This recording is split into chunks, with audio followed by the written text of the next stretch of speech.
the waves cut through me, hypnotized by the sounds I'm breathing in. Hold tight, chemicals collide. Hold tight, hold tight, hold tight. Dripping lights paint the skies, all because of you. Dripping lights paint the skies, only you can make me move. You can make me move. Can make me move. You can make me move. Can make me.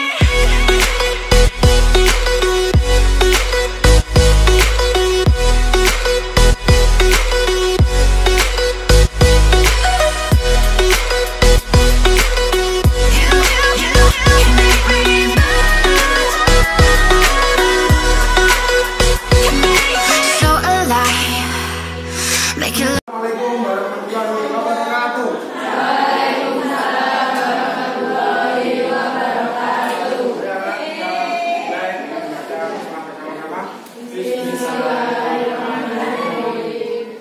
Alhamdulillah, alhamdulillahirobbilalamin,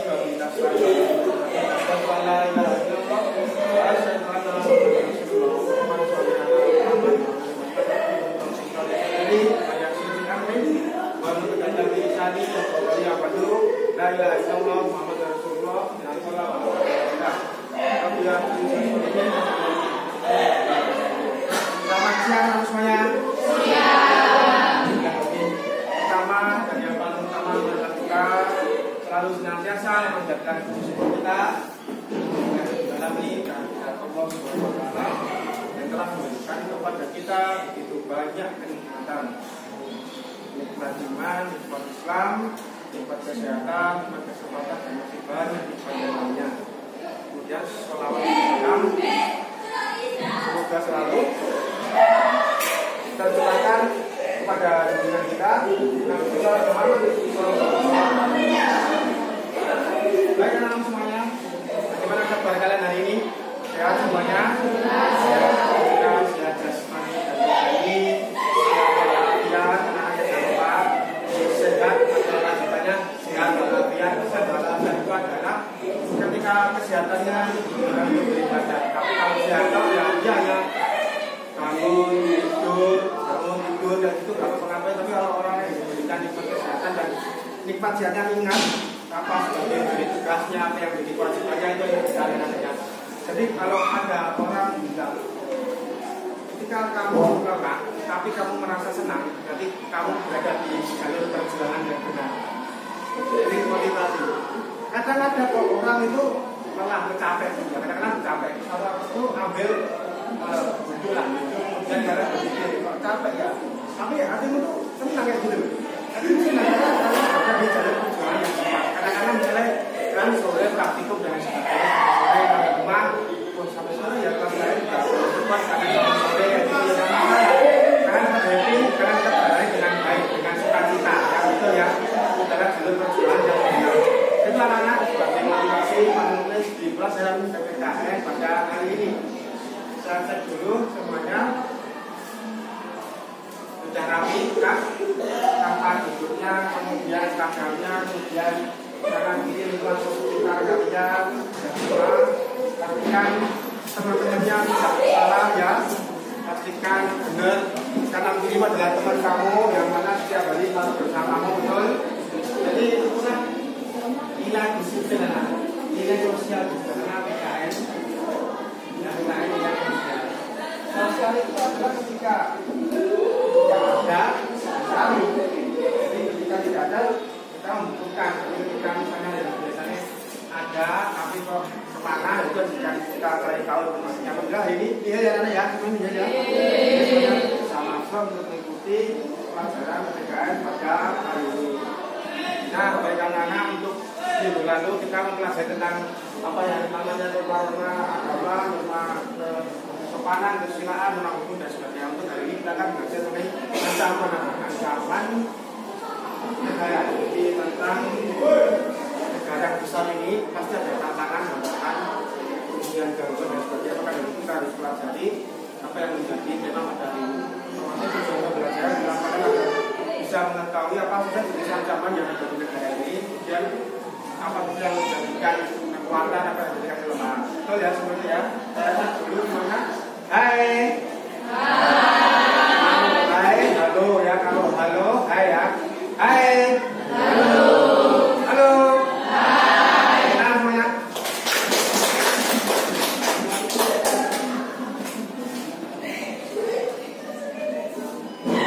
Sebelumnya kita harus mengucapkan lagu dulu supaya menambahkan rasa kita, patriotisme kita, nasionalisme di pelajaran kita.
Liriknya sangat indah ya, jadi menyatukan bangsa, menyatukan berbagai banyak suku, agama, budaya yang ada di Indonesia. Kita kita tahu motivasi kita di era berbulan kerja sekarang ini ya, lagu-lagu barat oke, lagu-lagu pop oke, tapi tetap bicara yang ingat bahwa kita adalah pelajar-pelajar Pancasila, pelajar-pelajar yang terdidik ya, kita mengikuti pelajaran yang di sekolah itu yang semuanya sudah berapa itu kita semuanya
Jadi adalah tadi kita menyanyikan 3 lagu mengenai lagu nasional di satu nusa satu bangsa, sudah ada dari dapat kita dan sampai Merauke. Kira-kira orang-orang yang menciptakan lagu tersebut punya cita-cita apa, punya harapan apa? Punya harapan yang bagus ya tentunya untuk Indonesia ya, karena kan nggak mungkin orang itu apa namanya ini sesuatu yang tidak baik untuk negara ini. Otomatis orang-orang yang dulunya adalah para kepala bangsa yaitu father ini negara ini merdeka berdiri keluar dari yang namanya penjajahan, keluar dari penjajahan. Karena apa kok orang nggak mau dijajah? Kenapa? Penjajahan itu sangat mengerikan anak ya, bahwa untuk keluar rumah takut, untuk bekerja ke pasar, untuk bepergian was-was dan cemas karena ada para penjajah yang selalu mengawasi rakyat dan sebagainya. Peperangan, kemudian tidak adanya kemanusiaan dan sebagainya, itu masa-masa yang namanya Indonesia belum merdeka sebelum tahun 45. Kemudian oleh golongan muda dan golongan tua semuanya bersatu padu pada hari 17 Agustus 2005 alhamdulillah bisa merdeka anak ya, sebagai jembatan emas mengantarkan rakyat Indonesia ke depan pintu gerbang kemerdekaan Indonesia. Ini adalah suatu bentuk hal-hal yang baik harus diteruskan, yaitu bagaimana dari sudah merdeka harus kita lanjutkan oleh para anak muda. So ya anak ya. Oke anak, dikeluarkan dulu bukunya, semuanya sudah bukunya dopen, bukunya.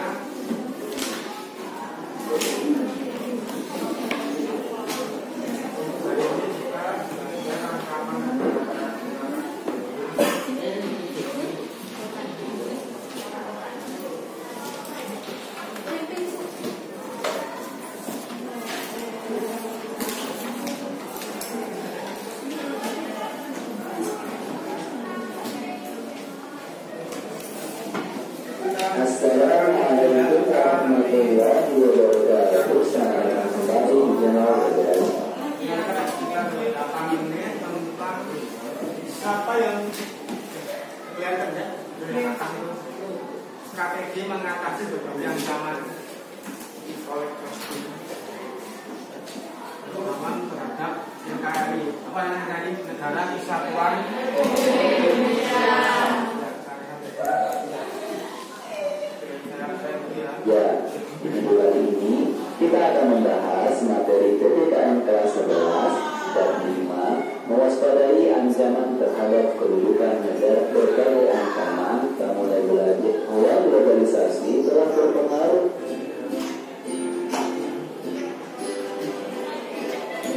seperti yang diungkapkan pada bagian sebelumnya, bahwa globalisasi telah berpengaruh kepada semua bidang kehidupan, di antaranya dalam bidang politik, ekonomi, sosial budaya, serta pertahanan dan keamanan.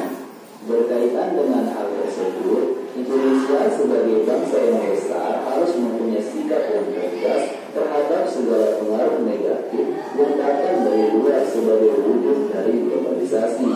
Hal itu penting dilakukan untuk menjalankan strategi pertahanan dalam menghadapi berbagai macam ancaman. Nah, berikut ini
Untuk mewujudkan hal tersebut, diarahkan perlu segera mewujudkan hal-hal sebagai berikut.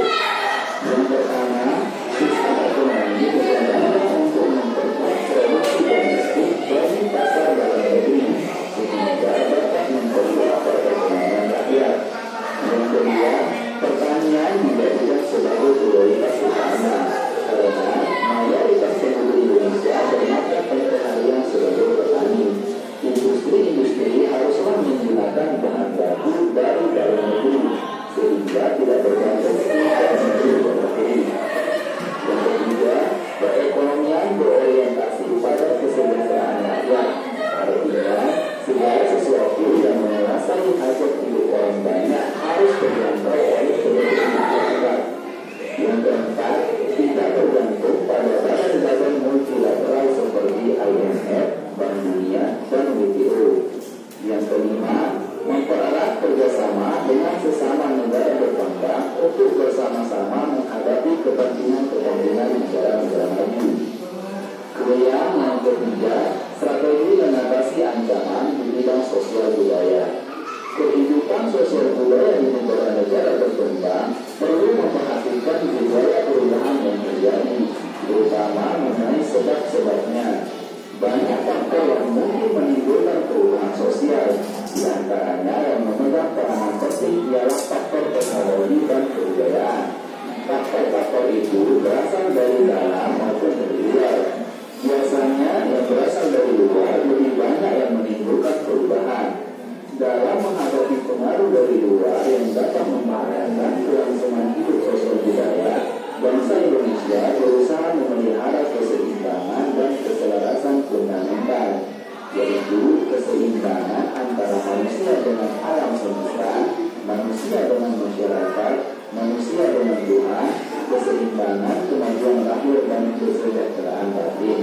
Kesadaran akan perlunya keseimbangan dan keserasian melahirkan toleransi yang tinggi sehingga dapat menjadi bangsa yang berbeda dan bertekad untuk selalu hidup bersatu.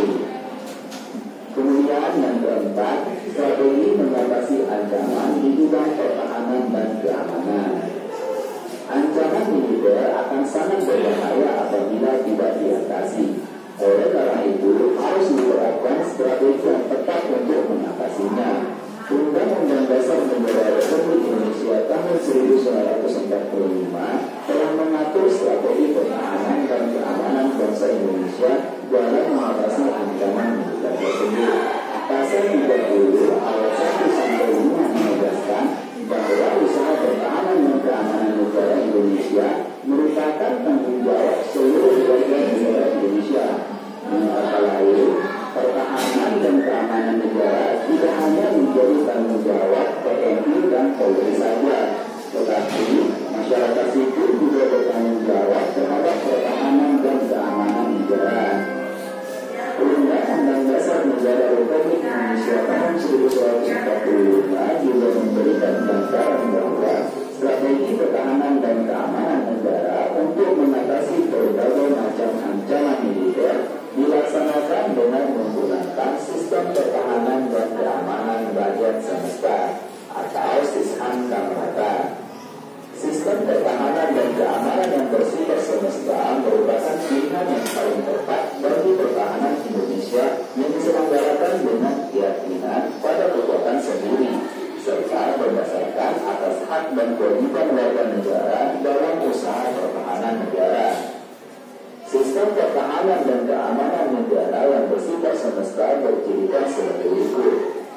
Yang pertama, kerakyatan, yaitu orientasi dan keamanan negara diartikan oleh dan untuk kepentingan seluruh rakyat. Yang kedua, kesemestaan, yaitu seluruh sumber daya nasional biaya gunakan bagi upaya pertahanan. Yang ketiga, kewilayahan, yaitu wilayah kekuatan pertahanan dilaksanakan secara menyebar di seluruh wilayah negara Kesatuan Republik Indonesia sesuai dengan kondisi geografis sebagai negara kepulauan. Nah, demikian pembahasan kita di subtopik kedua ini dan berbeda pembahasan kita pada bab 5 ini. Ya, kebetulan yang kalian lihat dari tayangan video pembelajaran itu adalah bagaimana siswa itu bisa belajar melalui tayangan, melalui suatu gambar yang bergerak, suatu animasi, suatu tulisan yang dirangkai menjadi kesimpulan-kesimpulan poin-poin dalam belajar. Jadi anak-anak ketika banyak status WA, story, reels, atau Facebook itu banyak kata-kata, banyak kalimat, banyak film juga. Kalian bisa mengambilnya untuk cara belajar kalian juga. Misalnya kalian punya tema apa, tentang video apa, tidak isi materi, dan bisa untuk belajar kalian. Seperti adalah mengenai ancaman-ancaman yang kalian yang ekonomi, atau ekonomi, dan ancaman pertahanan, keamanan. Sekarang hal yang diceritakan masalah ekonomi. Ekonomi itu adalah menjadi isu yang orang-orang itu sesuatu dituju itu berarti adalah yang utama adalah suatu misalnya orang kalau nggak makan apa ya tesnya apa ya lapar. Kemudian orang lapar itu kalau misalnya berpikir kita 120 juga nggak bisa konsentrasi, kemudian bisa mengakibatkan banyak hal yang terjadi. Maka dari itu yang namanya ini perlu biasa itu hati-hati karena orang anak-anak melakukan perbuatan yang tidak baik karena dia kelaparan, karena dia ekonomi sulit dan sebagainya. Nah itu harus kita antisipasi jangan salah kita menjadi pelajar yang baik, menjadi benar-benar siswi SMK Muhammadiyah Delanggu yang terus selalu bersekolah selama kalian di sini kan 3 tahun, insya Allah nanti lulus kemudian siap untuk bekerja. Ya, kuliah juga bisa, dan kerja lalu juga bisa. Ya. Saya selalu motivasi dan saya berikan bahwa ketika semua orang bertugas sesuai dengan pekerjaannya masing-masing, semua anak-anak misalnya yang dulu ya ngajar, yang kemudian ya jalan misalnya tugasnya berarti dan sebagainya, dan dokter juga bekerja dengan baik, semuanya bekerja dengan baik, otomatis semuanya aman, semuanya lancar ya, betul ya. Untuk soalnya saya berikan soal, silakan dibaca dulu bukunya, 5 soal saja, 5 soal singkat, ditulis dulu ya. Ya, baca soalnya, pengertian dari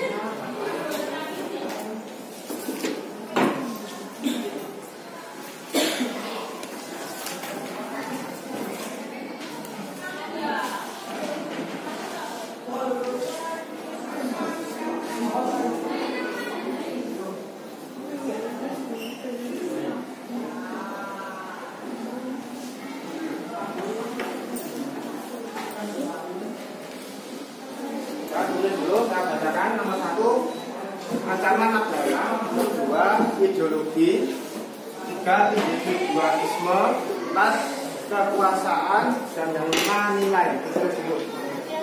Ya bedanya.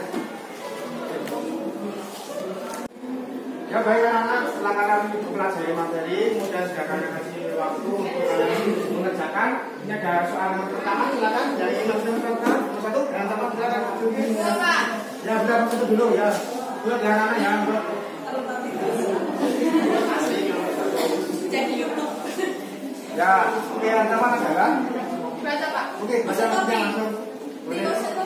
Ya. Nah, ancaman adalah suatu hal atau usaha yang bersifat mengubah atau merubah kebijaksanaan yang dilakukan secara konsepsional, kriminal, serta politik. Oke, betul sekali anak-anak. Terima kasih. Saya terangkan dulu ancaman ya. Ancaman itu kapan sih ketika kalian merasa terancam itu kapan dong? Ketika ada ular Pak, ketika ada kodok, ada apa ya? Kecoak mungkin ya, kecoak. Kalau di samping ada kecoak, ada nggak? Ya. Itu hal-hal yang kalian harus antisipasi terlebih dahulu. Jadi ketika kalian pengen panik, sebenarnya pengen panik, pengen kaget, tapi kan kalau aku bisa kayak gitu. Itu adalah saya kasih tahu tips trik dalam menghalau atau menghadapi suatu peristiwa ya yang tidak kalian ketahui, tetap tenang, jangan panik ya. Itu adalah bentuk dari bagaimana jiwa pertahanan kita ya, betul ya. Sekarang saya kasih contoh nyata juga misalnya pelajaran apapun ya. Misalnya matematika ngantuk, jangan ngantuk, tahan ya gitu ya. Karena itu memang harus kalian kerjakan harus kalian dapatkan. Misalnya bahasa Inggris juga, bahasa Inggris belum aku yakini ya tetap dari apa artinya tadi kalian harus merasa penasaran, kalian harus mencari jawaban untuk mengartikan. Sama seperti PKN juga siang-siang kayak gini waktunya nanggung juga harus kalian tahan supaya bisa tetap semangat, tetap fit. Oh yang kedua biologi, silakan yang masih mana punya persiapan nomor 3 ya, persiapan nomor 3 siapa tadi misalkan ya nomor 2 biologi ya. Biologi adalah ideologi adalah kumpulan konsep yang dijadikan asas pendapat yang memberikan arah dan tujuan kelangsungan hidup. Oke, Ustaz, memberikan pendapat atau arah tujuan hidup. Kamu nanti kalau balik sekolah mau belok kanan atau belok kiri keluar dari gerbang SMK? Kiri. Kenapa kau kiri? Ya, rumahku sana. Ya. Rumahnya arahnya kiri. Kenapa nggak jam kanan? Kalau misalnya kanan mungkin nanti ajakan main atau ajakan mampir kemana kayak gitu. Karena ketika kita sudah selesai misalnya pelajaran, kita langsung balik ke rumah masing-masing ya. Betul ya anak ya? Itulah ideologi. Ideologi adalah keyakinan kita, pendapat kita yang nggak bisa. Misalnya kamu ya kan sudah tentu mau balik belok kiri. Tapi ketika ada teman belok kanan aja mampir sini marah-marah yang dia gitu ya anak ya. Nah, terus makanya karena ada 1, 2 dan yang nomor 3 silakan. Ya Mas, ya jadi nomor 3 ada individualisme. Kita banyak sekali. Ya, individualisme katanya adalah individualisme adalah paham yang menganggap diri sendiri lebih penting daripada orang lain. oke, betul individualisme. Anak laki-laki biasanya ini. Kalian cewek suka nonton sepak bola apa enggak anak? Ya, bisa.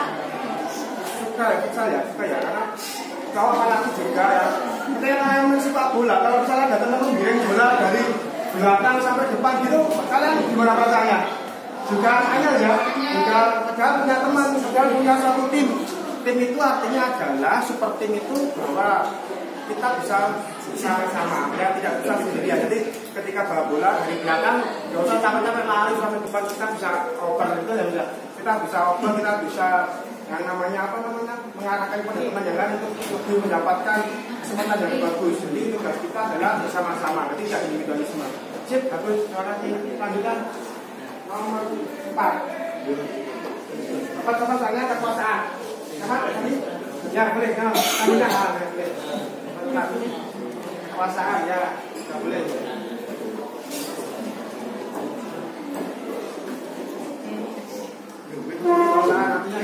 Kekuasaan adalah kemampuan seseorang atau kelompok untuk mengaruhi tingkat laku orang atau kelompok lain sesuai dengan keinginan dari pelaku.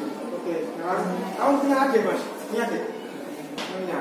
Jadi misalnya ketika kalian juga ngomong adik atau siapa gitu anak kecil, kalian punya kekuasaan, punya kekuatan juga untuk misalnya kalau ada anak kecil walaupun misalnya kalian di pasar ya, kalian sedang di pasar, ada anak kecil lepas dari ini pegangan rangkanya dia mau lari gitu kan, jiwa otomatis kita sebagai manusia menolong toh, di awal gitu lepas deh, hati-hati terus kan kita tangannya toh, jadi tidak sampai anak itu bisa lari nyebrang jalan yang bahaya gitu ya.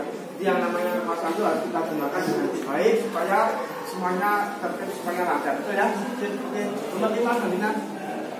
Satu lagi nomor 5 nilai, pengertian nilai. Kamu juga boleh apa? Nomor 5 nilai dan nilai.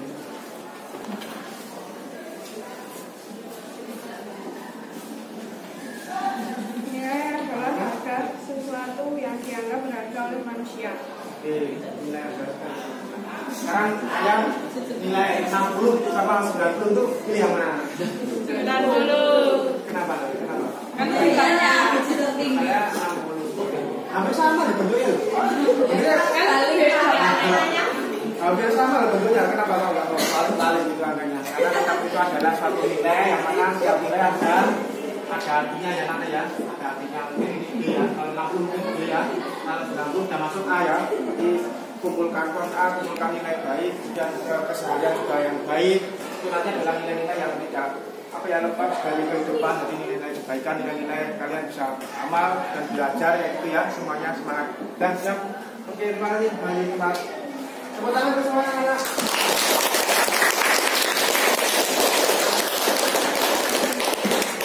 Ya.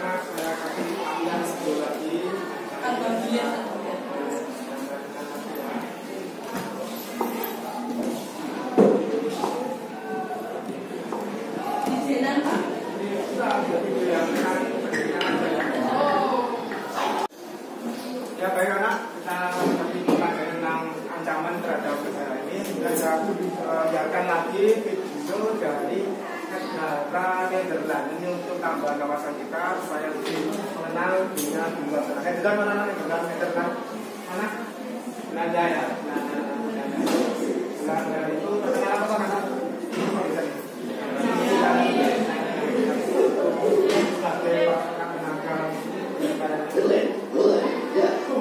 Dalam bahasa Indonesia ketiga kata tersebut diterjemahkan sebagai Belanda. Tapi, apa perbedaan dari ketiganya?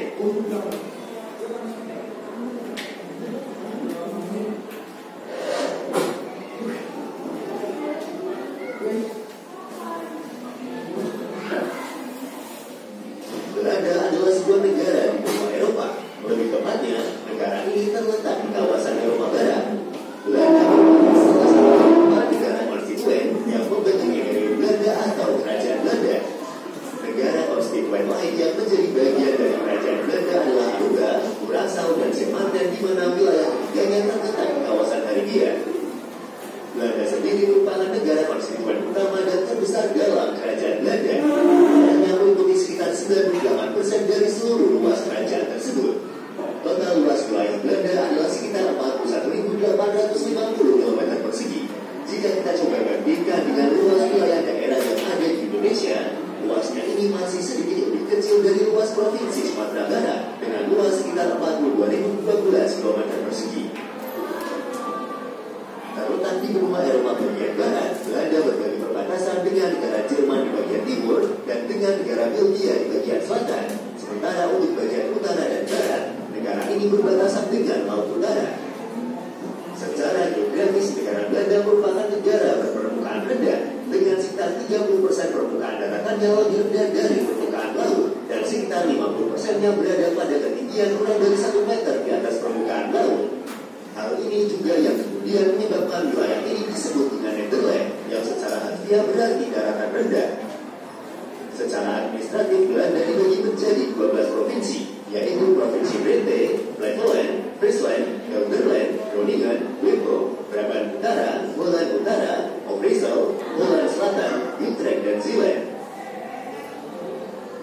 Jumlah populasi Belanda saat ini diperkirakan mencapai 17.747.900 jiwa penduduk. Dengan jumlahnya tersebut, Belanda menempati urutan kedua negara terpadat di Uni Eropa dan ke-16 di dunia. Mayoritas penduduk Belanda beretnis Belanda. Menurut perkiraan tahun 2020, populasinya adalah 75,8% Belanda, 2,1% Indonesia, 7,9% Eropa lain, 2,4% Turki, 2,1% Suriname, 2,3% Maroko, 0,6% Anggila dan Aruba, dan 6% etnis lainnya. Hingga akhir abad ke-20, sebagian besar penduduk Belanda adalah penganut Kristenan yang dibagi menjadi beberapa denominasi. Namun saat ini, Belanda menjadi salah satu negara dengan masyarakat paling sekuler di dunia. Pada tahun 2019, Lembaga Statistik Belanda menemukan bahwa sekitar 54,1% dari total populasi negara ini menyatakan dirinya tidak beragama. Sementara kekristenan di negara ini mengalami penurunan dengan persentase penganut saat ini sekitar 38,3%. Agama Islam di negara ini berada oleh sekitar 5% dari total populasi dan 5,9% sisanya dikategorikan sebagai penganut agama lain seperti Yahudi.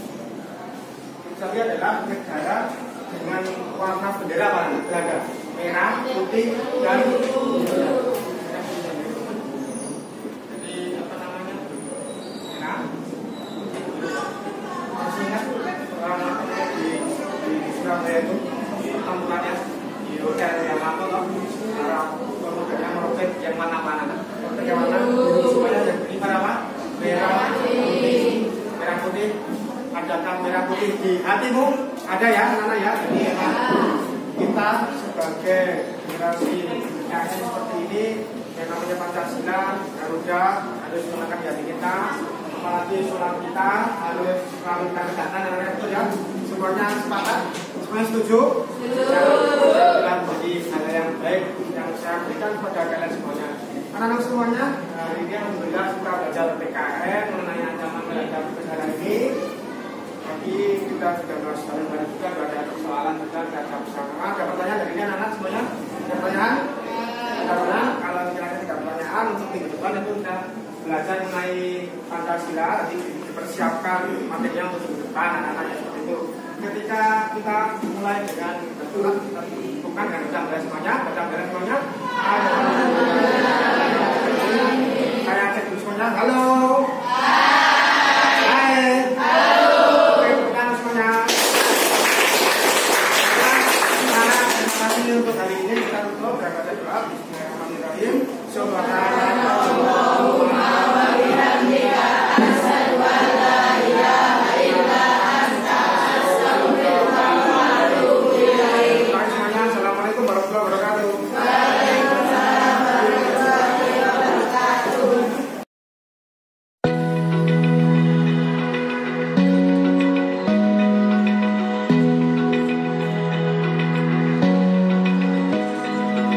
Open eye, feel the waves cut through me, hypnotized by the sounds I'm breathing in. Hold tight.